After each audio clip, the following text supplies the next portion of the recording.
Bom, eu e Otávio vamos conversar agora com o presidente da Comissão de Seguridade Social e Família, o presidente da Comissão da Câmara, que é o deputado Dr. Luiz Antônio Teixeira Júnior, deputado Luizinho, doutor Luizinho. Deputado, obrigada pela sua presença aqui no Em Ponto. Otávio que fez o convite, então encaminha a primeira pergunta, Otávio. Deputado, bom dia. Deputado, o senhor foi um crítico ali, acredita que não é eficaz um lockdown nacional. Ou seja, você cita o caso de Manaus, de Amazonas, que seria melhor fazer um lockdown de verdade, não a meia bomba, em Manaus, quando surgiu a variante, mandar as vacinas para lá e falou uma coisa que eu considerei interessante. O Brasil deve começar a analisar a circulação interna de passageiros em aeroportos e rodoviárias. Exatamente o que é essa ideia? Otávio, bom dia a Júlia. Eu tenho falado desde o início dessa pandemia que o Brasil é um país continental. Então, o que acontece em um estado tem que servir de exemplo para os outros estados para a gente tomar as medidas assertivas a cada momento. Como médico, quando a gente tem um paciente, a gente precisa escolher um antibiótico para tratar aquele paciente. A gente começa com um antibiótico de primeiro espectro para você poder avaliar e evoluir com esse antibiótico até essa doença ficar mais grave. O que está acontecendo de alguma forma, nós temos estados em momentos diferentes. Então, as medidas restritivas, a gente tem que estar de acordo a cada estado. O que eu falei e tenho falado, Otávio, no momento que iniciou um quadro no Amazonas gravíssimo, que a gente precisava fazer, é fazer ali medidas restritivas totais, levar a vacina e vacinar a população do Amazonas para evitar que essa variante expandisse pelo país e tomar medida de restrição entre parte interna no Brasil. Por quê? Porque o Brasil é um país continental. Assim como países da Europa tomam, olha, a Inglaterra não pode ter circulação com Portugal, nós precisamos tomar as medidas também internas. Nesse momento que o sul do Brasil enfrenta a parte mais grave da pandemia, a gente tem que fazer uma restrição entre a circulação do sul do Brasil, por exemplo, para outros estados. A gente precisa, além da vacinação, que é a única medida que vai resolver o problema no nosso país, vacinação em massa e de forma rápida, nós precisamos também tomar outras medidas e medidas inteligentes. A gente não pode continuar num país em guerra. Nós precisamos ter um país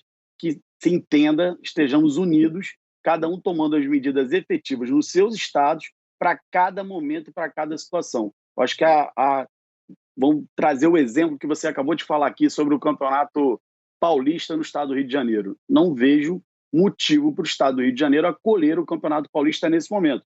O governo do estado do Rio de Janeiro, que tem tido um excelente desempenho na pandemia, principalmente à frente do governador Cláudio Castro e o secretário Carlos Alberto Chaves, o estado do Rio de Janeiro tem um momento diferenciado, ele continua o Campeonato Carioca, não tem porque ele receber campeonatos de outros estados. É isso que eu tenho dito, que não dá para manter a circulação dos estados para não espalhar a variante e não ampliar os casos de um estado para outro.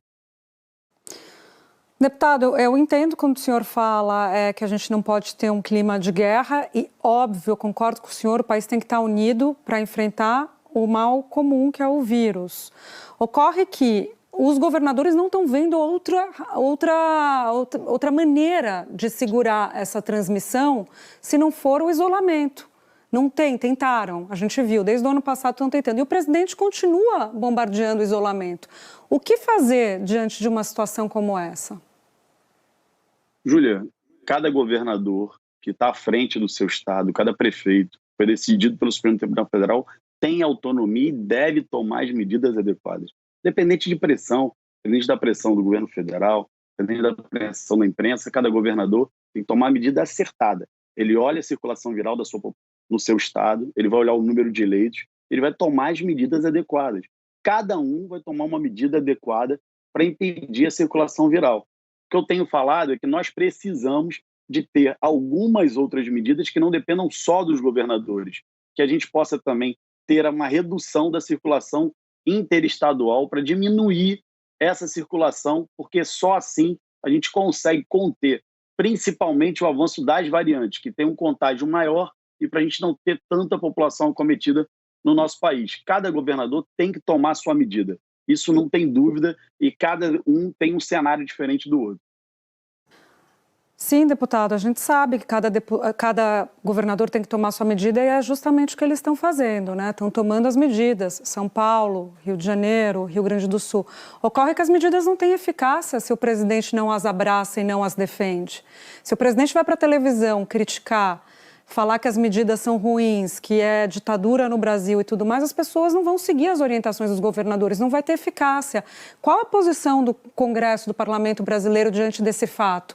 O fato que os governadores tomam as medidas, sim, mas o fato também que o presidente vai na contramão, bombardeia e coloca em xeque a eficácia delas. Júlia, a nossa postura na Câmara dos Deputados, no Congresso, primeiro é buscar um entendimento. Cabe a gente, que a gente tem feito, buscar ajudar que o governo federal tome as medidas adequadas, faça aquisição de vacinas. A gente trabalhou com a comissão externa no ano passado da Covid-19, a gente visitou e apoiou o Butantan, a Fiocruz, no desenvolvimento, na compra das vacinas pelo governo federal. Sempre apoiamos isso, desenvolvimento, os acordos, a busca por mais vacinas. Nós fomos os primeiros no mundo, foi o Parlamento brasileiro que fez uma audiência pública com o Instituto Gamaleya na Rússia para falar sobre Sputnik. Nós temos que fazer a nossa parte, os governadores fazer a parte dele e o governo federal precisa fazer a aquisição de vacinas, fazer um PNI eficaz. É claro que a gente quer que a gente esteja unidos. A gente não tem como fazer uma interferência direta. A gente trabalha com o que a gente tem. Mais uma vez eu volto a falar, eu não vou trabalhar com críticas, porque, obviamente, vocês têm um papel, a imprensa, o nosso papel é ajudar a pacificar o país, a gente chegar num entendimento comum para que a gente possa vencer essa pandemia. Não adianta nós termos o mesmo comportamento de sermos só críticos, nós precisamos buscar as soluções, é para isso que a gente trabalha, apoiando os governadores no momento adequado, apoiando o governo federal, a gente tentar chegar no entendimento, para que a vacina chegue na população. A gente só sai do momento que a gente vive com uma vacinação em massa e uma vacinação utilizada de maneira inteligente. Se tiver necessidade de utilizar uma vacinação em bloqueio, vacinar um estado de uma maneira diferente, vacinar cidades de forma diferente, tem que ser realizada. Não adianta pegar as doses, separar e dividir irmãmente para todos, porque cada um está vivendo um cenário diferente e a gente tem que utilizar a vacina também como uma medida de bloquear a expansão do vírus em uma determinada cidade, num determinado estado.